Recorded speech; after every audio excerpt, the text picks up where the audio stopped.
So last week I did a video talking about 2 really easy ways to get your other game libraries like GOG, Epic, and even Amazon games on your Steam Deck and implemented in your Steam library so that you can easily play them from game mode. Now, at one point I had mentioned that I had a bunch of plugins that I have installed and mentioned that if people wanted me to talk about them, that I would, and I had a few people reach out. So I'm going to expand on that a little bit. I'm going to talk about some of my favorite applications. And then once we get through those, then I'll talk about my favorite plugins. And yeah, without further ado, let's go ahead and hop into the Steam Deck. So my first app is Firefox. I really prefer Firefox as a browser. It allows me to sync up everything from my desktops and stuff, so it makes it really easy for me to navigate to things. You can do all of your typical Firefox things using the add-on store and all that. Really do like Firefox as a browser, and I would suggest it as well. Second up is EmuDeck, and I've done an entire video on this application. If you do want to check it out, I will put it up at the top of the video here and in the description. But EmuDeck is an incredible way to play all of your ROMs from other consoles that you've legally gotten, of course, on your Steam Deck. And honestly, the Steam Deck is so great as an emulator. It works so well for it. It is basically the perfect package, and it's what I use my Steam Deck for probably about 60% of the time is emulation. Next up is ProtonUp-QT. This is an incredibly helpful tool to help manage Wine and Proton-based compatibility tools for all of your launchers. It is fantastic, and in my previous video where I do talk about Heroic and Junk Store, having ProtonUp-QT makes those so much easier to use, so I highly do suggest it. Now, another really great app is Filelight. Filelight helps you visualize disk usage on your Steam Deck, and depending on which Steam Deck you have, storage may be a very, very critical resource for you. This just helps me manage things, kind of see what's taking up a lot of space, and then helps me get rid of it if I want to clear up some space. So it does a really nice job of visualizing everything. It helps me just kind of figure out where a lot of the data is sitting, and just helps me clean up some stuff if I want to as well. So Filelight is awesome. It's really great with just managing your storage, especially when you have a limited amount with the onboard or even an SD card. Moonlight's another really incredible app. If you have a main gaming PC that has an NVIDIA graphics card, this will allow you to stream those games to your Steam Deck in a much better way than Steam Link will do. And this application works awesome. It'll work with Sunshine or GeForce Experience on your main computer. I haven't done too much with it, but the little bit that I have done, it has worked really, really nicely. And if I want a game to run a little bit better than it normally would directly on the Steam Deck, this is a really awesome way for me to do that. Another application I like using quite a bit is Warpinator. What Warpinator allows me to do is just move files really quickly between my main computer and the Steam Deck. Trying to navigate things on the Steam Deck, especially if I don't have a mouse and keyboard plugged into it or a monitor, can be a little bit annoying, and I do have a nice good computer that I can use for this. So usually I'm doing a lot of my pre-work on my computer and then sending it over with Warpinator and then applying all those things or having those games or whatever it is directly on the Steam Deck. So Warpinator is really great for moving those files from one computer to my Steam Deck. Now, last week we talked about the Heroic Games Launcher. This is a really good way to play your GOG, Epic, and Amazon games on your Steam Deck. It's a pretty helpful tool. You have to use it in desktop mode, but it does a really good job. It's entirely free, and it's pretty easy to get going. Flatseal is another really good one. It allows you to manage Flatpak applications, to be able to install them onto the SD card, for example. Super, super helpful tool. If you do want to have a little bit more control over Flatpak stuff, this is a really good way to do that as well. And last but not least for applications is Decky Loader. This is what allows you to use a whole bunch of plugins really, really easily within the gaming mode or handheld mode of the Steam Deck. Super handy tool, and this is a really good way for us to transition into the plugins that I use for Decky. So we're going to be splitting up plugins into 2 categories. It's going to be ones that I have installed and used on the regular, And then it's also going to be ones that I don't have installed, but I highly do suggest you check out. Now, the first one that I do have installed and use on the regular is ProtonDB Badges. What this does is it puts the badge from the Proton database onto the actual game so that you know their level of compatibility with Proton and how well they're running.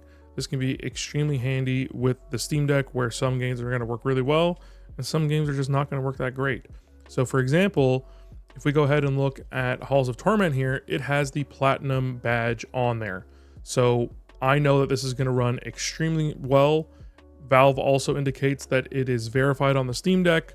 So that's pretty great. Having these badges just really helps improve this whole experience. And ProtonDB is a massive database of games, and it goes a lot further than just what Valve has tested on the Steam Deck.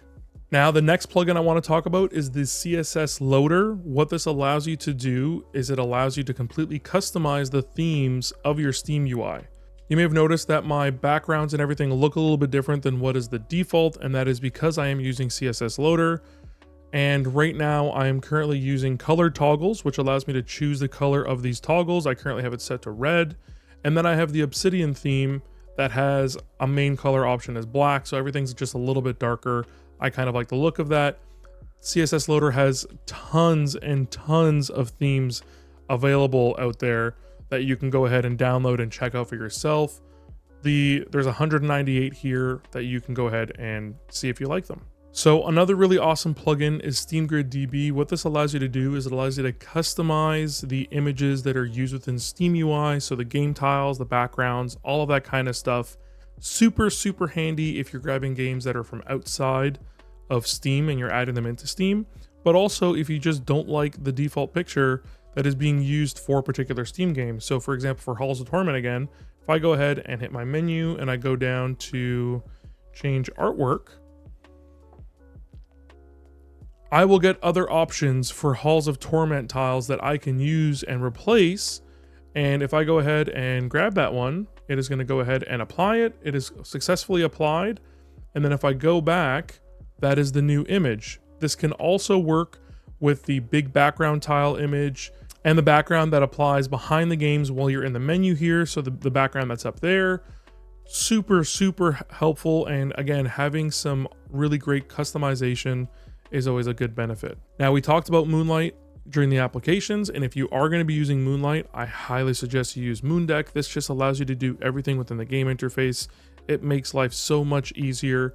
And again, if you're using Moonlight, you should definitely have Moondeck installed in your plugins. Now, next up is probably one of the first plugins I ever installed on my Steam Deck, and it is Powertools. This gives you a lot more control over the actual hardware of your Steam Deck, the CPU, the GPU, the battery, the memory, all of that kind of stuff. You can do quite a bit in here. I highly suggest that you take a look at some guides onto how to set up Powertools, because there's some really great ones where you can undervolt it a little bit and get some really great performance. You can do a little bit of overclocking if you want to as well. It is pretty awesome. Just don't go too crazy and play around with things without knowing how they work, because you may end up really impeding on your performance. You could just reset it back to defaults, but I highly do suggest you check out some guides before playing around too much with Powertools.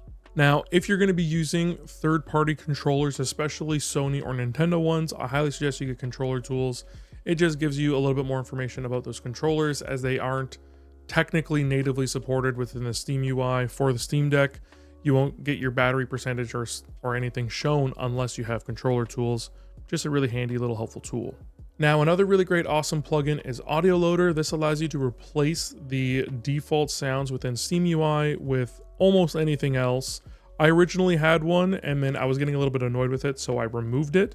But there are so many different packs out there. There is things from No Man's Sky. There's tons of stuff from Nintendo. I'm just going to generally say Nintendo so that they don't come after me. All of your favorite games. There's so many options here. You can kind of go ahead and take a look at them. There's 207 options as of this moment, and they're always adding new ones. It's a really fun way to, again, customize your Steam Deck a little bit and add a little bit of fun flair. Now, last week we talked about the Junk Store alongside with Heroic, and one of the really nice things about Junk Store over Heroic is that you can manage it all within gaming mode on your Steam Deck, so you don't have to go to the desktop. It is super handy. We have my libraries here Right now it supports GOG and Epic. There might be additional libraries in the future, but as of right now, this is an awesome way to get those games from those libraries onto your Steam Deck, really easily accessible, really easy to install. I go through that whole process in last week's video, so if you're curious about that, how to get it installed and stuff, you can check this one out. But Junk Store has been an absolute blessing, and I'm so happy with it as a plugin. Now, the last two plugins are ones that I do not have installed, but are extremely popular. The first of that being VibrantDeck. What it allows you to do is you can adjust the color settings of your deck's screen. So whether you have the LCD version or the OLED version, you can adjust a whole bunch of color settings within there to make it however you want to see on your screen. You can even turn it grayscale if you wanted to. So VibrantDeck is a super handy tool for that. And finally, How Long to Beat for the deck. This is an extremely handy tool. If you don't know what How Long to Beat is, it's a website where people will go ahead and put in their average times to finish particular games. It can make it extremely handy where if you're going through your library, you're trying to figure out a game to play, you're like, you know what, I want a quick game that isn't going to take me too long to finish. You go ahead and you can sort it by lowest to highest. You find one, you can kind of figure out a game that you're like, oh, this is a really quick game. It's only gonna take me 5 hours to finish it. I'm gonna go ahead and play this one. And what this plugin does is it puts that information onto the game page. Is very similar to the way that ProtonDB puts that whole badge on there. It puts a little window here that'll tell you how long it takes to beat the main story and extras, full completionist, and then all styles, the average. So very handy if you're that kind of person where you're often just scrolling through your extremely large Steam library and you're trying to figure out a game that you want to play, but you don't want to invest too much time into. This tool can be really handy to give you that information. Now, this video is already getting long enough. There's plenty of plugins and applications that I either use or I know of that are really great, but I couldn't include them all. But if there's anything that you use or you really like that I haven't talked about, whether it's an application or a plugin, and you'd like me to know about it or you'd like other people to know about it, go ahead and leave those down in the comment section below. These are the ones I kind of really wanted to focus on, the ones that I use the most, that I really think make a pretty relatively large impact, whether it's for performance, whether it's for ease of use, or just customization. And I think I did a pretty good job covering a lot of the ones, but again, there's always going to be extras, so I'd love to hear from you all. With all that said, I really do hope you found this video helpful, and if not, I at least hope you found it interesting. If you did, I'd really appreciate it if you subscribed. If you have any questions, comments, or feedback, you can go ahead and leave those down in the comment section below, and I'll try to get to them all as quick as I can. Big thanks to my Patreon sponsors, and big thanks to you for watching to the end of this video. If you do want to see any of the other videos where I talk about the Steam Deck, you can check out the playlist right up here. And as always, stay safe out there. I'll see you next time.